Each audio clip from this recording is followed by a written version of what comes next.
Le chef de l'État congolais, Denis Sassou Nguesso, poursuit allègrement son séjour de travail à Pointe-Noire.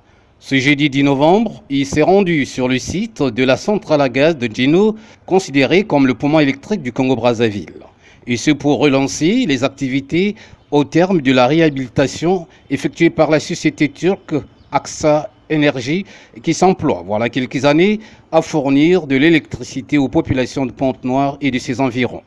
Dans le cadre de la deuxième phase de ce projet, nous procéderons à l'augmentation de la capacité de la centrale électrique à 100 MW. En outre, AXA Énergie souhaite exprimer son intérêt et sa motivation pour de nouvelles opportunités d'investissement en République du Congo.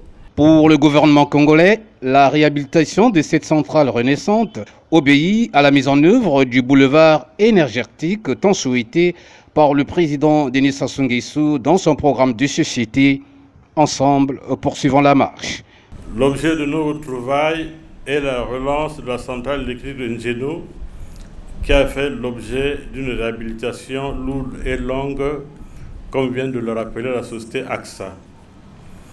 Que la direction et le personnel de cette société soient remerciés pour la performance réalisée. Après avoir procédé à la relance des activités de la centrale à gaz de Djeno, Denis Sassou Nguesso a visité une autre société, Wingwa, qui s'installe dans la sous-préfecture de Tchambanzassi et s'oriente dans l'exploitation pétrolière et halieutique.